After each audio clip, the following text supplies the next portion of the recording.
Hello everyone, welcome to Annapurna Everest classes. मैं अंजलि। आज हम पढ़ेंगे एनसीईआरटी क्लास 10th के मैथ्स की एक्सरसाइज 3.4 को, जिसमें हमें पढ़ना है विलोपन विधि। तो क्वेश्चन देखते हैं क्या कह रहा है। निम्न समीकरणों के युग्म को विलोपन विधि तथा प्रतिस्थापन विधि से हल कीजिए। ध्यान रहे, यहाँ हमसे दोनों विधि कह रहा है, विलोपन विधि और प्रतिस्थापन विधि। तो मैं यहाँ केवल विलोपन विधि से सॉल्व कर रही हूँ, इसलिए कि प्रतिस्थापन विधि मैंने लास्ट एक्सरसाइज में सॉल्व कर दिया है। अब कह रहा है कौन सी विधि अधिक उपयुक्त है। तो जितनी भी विधियां पढ़ी है ना, उसमें सबसे अधिक उपयुक्त विलोपन विधि होती है। तो देखते हैं विलोपन विधि होती क्या है। यहाँ दो समीकरण दिया हुआ है। एक को समीकरण फर्स्ट मान लेते हैं हम, x + y = 5। ये हो जाता है समीकरण फर्स्ट। और जो दूसरा है उसे समीकरण सेकंड मान लेते हैं। दूसरा है 2x - 3y = 4। ये हो जाता है समीकरण सेकंड। अब लिखते हैं समीकरण फर्स्ट और सेकंड से, दोनों को ऊपर नीचे लिख देते हैं। x + y = 5। दूसरा समीकरण है 2x - 3y = 4। विलोपन मतलब होता है विलुप्त करना, गायब कर देना। तो हमें यहाँ दो चर दिए हुए हैं, एक x दिया और एक y दिया हुआ। नीचे भी समीकरण में एक x दिया हुआ और एक y दिया हुआ। इन दोनों में से किसी एक चर को, x को या y को विलुप्त कर देना है, हटा देना है। तो यहाँ देखेंगे x और y, जब तक ये बराबर नहीं होगा तब तक ये हटेगा नहीं। जोड़कर या घटाकर कैसे भी इसे हटा देना होता है। तो x वाले को मैं यहाँ विलुप्त कर रही हूँ विलोपन विधि में। x के आगे यहाँ देख रहे हैं 2 है, और इस पहले समीकरण में कि x के आगे कुछ नहीं है, 1 है। तो करेंगे क्या, इस x के आगे जो 2 है उसे ऊपर वाले समीकरण से गुणा कर देते हैं। और यहाँ x के आगे कुछ नहीं है, 1 है, तो इस नीचे वाले समीकरण में 1 से गुणा कर देते। वैसे 1 से गुणा करेंगे तो कोई फर्क नहीं पड़ेगा। 2 से सब में गुणा करेंगे। 2 में x से गुणा किए 2x, 2 में y से गुणा किए 2y, 5 में 2 से गुणा किए 10। नीचे वाले में 1 से गुणा करेंगे, कोई फर्क नहीं पड़ेगा। विलुप्त करना है, हटाना है। यहां देख रहे हैं अगर हम हटाना चाहें तो ये दोनों नहीं हटेंगे, क्योंकि दोनों के आगे प्लस का साइन है, तो दोनों जुड़ जाएंगे। हमें क्या करना है, हटाना है। तो हटाने के लिए क्या करेंगे, नीचे वाले समीकरण में, ध्यान रहे ऊपर वाले समीकरण में हम कुछ नहीं करते हैं। नीचे वाले समीकरण में इसके आगे प्लस का साइन है, 2x के आगे प्लस का साइन है, तो यहाँ हम करेंगे माइनस का साइन। लेकिन जब एक का चिन्ह बदल देते हैं तो हमें सबका चिन्ह बदलना होता है। 3y के आगे माइनस है तो प्लस, यहाँ 4 के आगे प्लस है तो माइनस। अब इस 2x के आगे प्लस हो जाता है, ये वाला चिन्ह अब नहीं रहा, इस 2x के आगे माइनस हो जाता है, तो ये कट जाते हैं। यहाँ y में देखते हैं, 2y के आगे प्लस है, 3y के आगे भी प्लस। अब ये इसका चिन्ह नहीं रहा, दोनों के आगे प्लस है तो दोनों को जोड़ देते हैं। 3 2 5y। 10 के आगे प्लस है, 4 के आगे माइनस है, 10 से 4 जाता है 6। y = हो जाता है 6। 5 और y के बीच कोई चिन्ह यानी गुणा है, 5 गुणा में है, बराबर किधर आएगा तो भाग में हो जाएगा। ये y का मान आ गया। अब y का मान समीकरण फर्स्ट में डाले या समीकरण सेकंड में डाले, किसी में भी रखेंगे y का मान आ जाएगा। इसे हम फर्स्ट में डालते हैं, यहाँ लिखेंगे y का मान समीकरण फर्स्ट में रखने पर, पहला समीकरण है x + y = 5। x को वैसे ही रहने देते हैं, y की जगह हम लिखेंगे 6/5 बराबर 5। x का मान निकालना, x को अकेले छोड़ते हैं, प्लस 6/5 है, बराबर को उधर आएगा माइनस 6/5। यहाँ लसा ले लेते हैं, 5 के नीचे कुछ नहीं है, 1 है, 5 और 1 का लसा ले लिए 5। 1 से 5 में भाग देंगे 5, 5 में 5 से गुणा करेंगे 25, 5 से 5 में भाग देंगे 1, 1 में 6 से गुणा करेंगे 6। तो x बराबर हो जाता है 25 में से 6 जाता है 19/5। लास्ट में हम हल करना है तो दोनों मानों को एक साथ लिख देते हैं। x का मान आ गया 19/5 और y का मान आ गया 6/5। ये हमारा आंसर हो जाता है। आगे पूछा है कौन सी विधि अधिक उपयुक्त है। विलोपन विधि अधिक उपयुक्त है।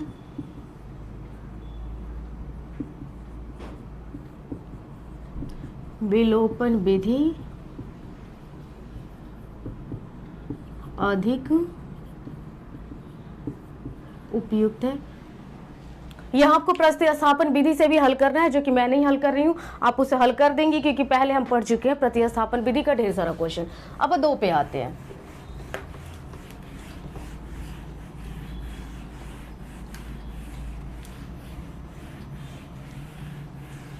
दूसरा समीकरण 3x + 4y = 10, 3x + 4y = 10, और दूसरा है 2x - 2y = 2, 2x - 2y = 2। इसे हम समीकरण फर्स्ट मान लेते हैं और इसे समीकरण सेकंड। अब लिखेंगे समीकरण फर्स्ट और सेकंड से, समीकरण फर्स्ट और सेकंड से। फर्स्ट को ऊपर लिख देते हैं 3x + 4y = 10, सेकंड को नीचे लिख देते हैं। फिर वही चीज, हमें किसी एक को विलुप्त करना है, हटाना है। तो पहले समीकरण मैंने x को हटाया था, दूसरे समीकरण में मैं y को हटा के दिखा देती हूँ। यहाँ देखिए हमें y वाले को हटाना है, तो y के आगे यहाँ 2 है और इस समीकरण में y के आगे 4 है।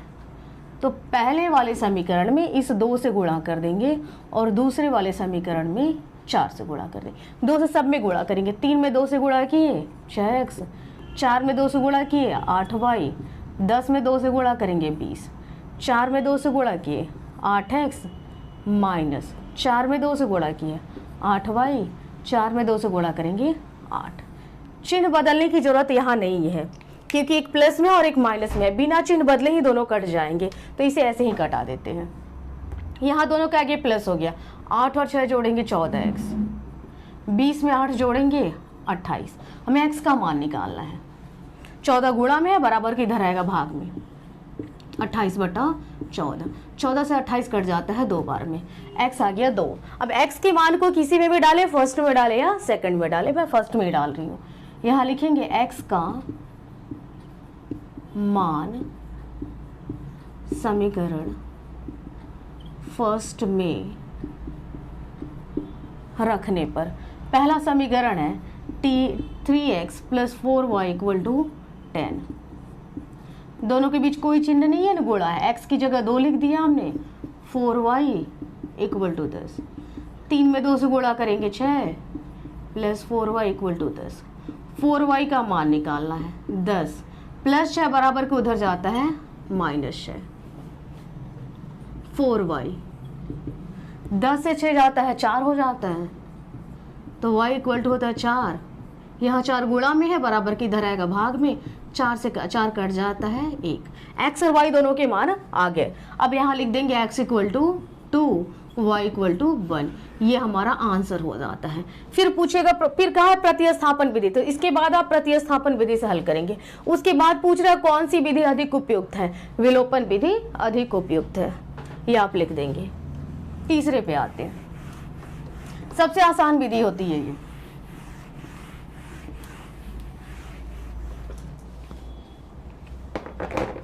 (3x - 4y),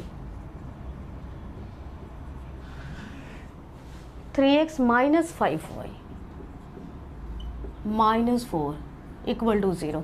काम करते हैं, पहले से हम समीकरण के रूप में ला देते हैं, 3x - 5y -4 बराबर के उधर जाता है +4, ये समीकरण फर्स्ट।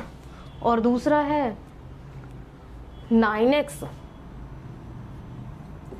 = 2y + 7, इसे भी समीकरण के रूप में ला देते हैं, तो 9x + 2y बराबर किधर आता है -2y = 7, समीकरण सेकंड। 2 समीकरण हमें मिल गए। अब इन दोनों को विलोपन विधि से हल कर देते हैं। यहाँ लिखेंगे समीकरण फर्स्ट और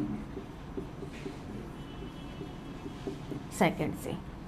फर्स्ट को ऊपर लिख देते हैं 3x - 5y = 4, सेकंड को नीचे लिख देते हैं 9x - 2y = 7। अब यहाँ हमें गुणा करना है, x के आगे 3 है तो नीचे वाले में 3 से गुणा करेंगे, यहाँ x के आगे 9 है तो ऊपर वाले में 9 से गुणा करेंगे। लेकिन एक चीज़ यहाँ ध्यान दे देंगे, अगर हमें x के मान को बराबर करना है तो ऊपर वाले समीकरण में यदि हम 3 से भी खाली गुणा कर दें तो 3 में 3 से गुणा करेंगे 9, ये दोनों समीकरण बराबर हो जाते हैं, तो हमारा काम वैसे भी चल जाएगा। वैसे मैंने आपको इस रूल से बताया है कि x के आगे जो हो उसे ऊपर वाले में और पहले समीकरण में x के आगे जो हो उसे दूसरे समीकरण से गुणा कर देते, तो मैं उसी विधि से बना रही हूँ। 9 से तीनों में गुणा करेंगे, 9 में 3 से गुणा करेंगे 27x, 9 में 5 से गुणा किए 45y, 9 में 4 से गुणा करेंगे 36, 3 से सब में गुणा करेंगे, 9 में 3 से गुणा किए 27x, 3 में 2 से गुणा किए 6y, 7 में 3 से गुणा किए 21। यहाँ हमें चिन्ह बदलने की जरूरत है क्योंकि दोनों प्लस में है, तो यहाँ प्लस है तो माइनस, यहाँ माइनस है तो प्लस, यहाँ प्लस है तो माइनस, ये कट जाता है। अब 6 के आगे प्लस है, 45 के आगे माइनस है, तो 6 में से 45 घटाएंगे, ये हो जाता है -39y इक्वल टू 36 के आगे प्लस है, 21 के आगे माइनस है, तो 36 में से 21 घटाएंगे, ये हो जाता है 15। y इक्वल टू हो जाता है 15। -39 और y के बीच गुणा का चिन्ह है, यानी -39 गुणा में है, बराबर के इधर आएगा प्लस में हो जाता है, सॉरी बराबर के इधर आएगा भाग में हो जाएगा। 3 के टेबल में दोनों आता है, 3 से कटा देते हैं, 3 से ये कटेगा 5 बार में, 3 से कटेगा 13 बार में, माइनस को ऊपर भेज देते हैं, -5/13। अब इस y के मान को समीकरण सेकंड में डालें चाहे फर्स्ट में डालें, तो मैं यहाँ फर्स्ट में डाल रही हूँ। लिखेंगे y का मान समीकरण फर्स्ट में रखने पर, पहला समीकरण है 3x - 5y equal to 4, 3x - 5 y की जगह हमें लिखना है -5/13, -5/13, दो चिन्ह है तो यहाँ ब्रैकेट डाल देते हैं, इक्वल टू 4, 3x माइनस में माइनस से गुणा करेंगे प्लस, 5 में 5 से गुणा करेंगे 25/13 equal to 4, 3x equal to हो जाता है 4 प्लस 25/13 है, बराबर के उधर जाएगा -25/13। x इक्वल टू 3x से रहने देते हैं अभी, 3x इक्वल टू 4 के नीचे कुछ नहीं है, 1 है, 13 और 1 कैल्शियम ले लिया 13, 1 से 13 में भाग देंगे 13, 13 में 4 से गुणा करेंगे 52, माइनस 13 में 13 से भाग दे 1, 1 में 25 से गुणा करेंगे 25, x इक्वल टू हो जाता है 52 में से 25 घटाएंगे 27/13, 3 गुणा में था, इधर आएगा भाग में, 3 से कट जाता है 9 बार में, तो x इक्वल टू हो जाता है 9/13। यहाँ हमें दोनों मान मिल गए, x का भी और y हो जाता है -5/13। तो ये हमने विलोपन विधि सॉल्व किया। इसके आगे अब यहाँ क्या करेंगे, प्रतिस्थापन विधि लिख के प्रतिस्थापन विधि से इसे हल कर देंगे। उसके बाद पूछ रहा है कौन सी विधि अधिक उपयुक्त है, तो वहां लिख देंगे विलोपन विधि अधिक उपयुक्त है। आगे आते हैं 4 नंबर पे।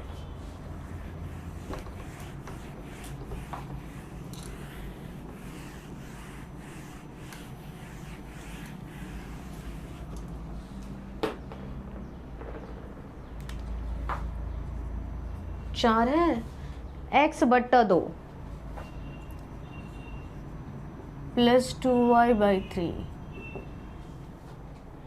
Equal to -1। इसे समीकरण के रूप में ला देते हैं बटा हटाने के लिए। तो 3 और 2 कैल्शियम ले लेंगे 6, 2 से 6 में भाग देंगे 3, 3 में x से गुणा करेंगे 3x, 3 से 6 में भाग देंगे 2, 2 में 2 से गुणा करेंगे 4y equal to -1, 3x plus 4y, -1 में 6 से गुणा करेंगे -6, समीकरण फर्स्ट। फिर दूसरा समीकरण हमें दिया हुआ है x - y/3 इक्वल टू 3, इसे भी समीकरण के रूप में ला देते हैं। तो इसके नीचे कुछ नहीं है कि 1 से 3 में भाग देंगे 3, 3 में x से गुणा करेंगे 3x, 3 से 3 में भाग देंगे 1, 1 में y से गुणा करेंगे y equal to 3, 3x minus y, 3 में 3 से गुणा कर देंगे 9, समीकरण सेकंड। अब लिखेंगे समीकरण फर्स्ट और सेकंड से। समीकरण फर्स्ट और सेकंड से। फर्स्ट को ऊपर लिख देते हैं और सेकंड को नीचे लिख देंगे। फर्स्ट है 3x plus 4y equal to -6। दूसरा है 3x minus Y equal to 9। यहाँ देखते हैं x का दोनों मान बराबर है, ये भी 3x और ये भी 3x, लेकिन दोनों प्लस में है। जब दोनों मान बराबर है तो हमें गुणा करने की जरूरत नहीं है, हमें केवल चिन्ह बदलना होगा क्योंकि दोनों प्लस में है। तो नीचे वाले का चिन्ह बदल देते हैं। 3x के आगे प्लस है तो माइनस, यहाँ माइनस है तो प्लस, यहाँ प्लस है तो माइनस, ये कट जाता है। यहाँ दोनों के आगे प्लस हो जाता है तो दोनों को जोड़ देंगे, 4 और 1 5। यहाँ दोनों के आगे माइनस है तो माइनस का साइन देके दोनों को जोड़ देंगे। 9 में 6 जोड़ते हैं 15 हो जाता है, तो y का मान हो जाता है -15। 5 गुणा में है, बराबर के इधर आएगा तो भाग में हो जाता है। 5 से कट जाता है 3 बार में, y इक्वल टू -3। अब y के मान को किसी में डालें, फर्स्ट में डालें या सेकंड में डालें? मैं सेकंड में डाल रही हूँ। y का मान समीकरण फर्स्ट में रखने पर, पहला समीकरण है 3x minus Y equal to 9। यह मान डालते हैं। 3x माइनस वाई की जगह डालेंगे -3 इक्वल टू 9। ये हो जाता है 3x, माइनस में माइनस से गुणा करेंगे, minus minus plus 3 equal to में 9। 3x इक्वल टू 9 प्लस 3 या बराबर का उधर जाता है तो ये हो जाएगा -3। 9 में से 3 जाएगा 6, 3 गुणा में है, बराबर की इधर आता है भाग में। 3 से 6 कट जाता है 2, x इक्वल टू 2। हमारा आंसर हो जाता है x इक्वल टू 2 और y इक्वल टू -3। ये क्वेश्चन नंबर फर्स्ट को हमने सॉल्व कर लिया। ये थी हमारी विलोपन विधि। विलोपन विधि में कहीं कोई समस्या हो तो आप कमेंट्स करके बता दें। आज का सेशन अच्छा लगा हो तो लाइक शेयर सब्सक्राइब कर दें। Thank you.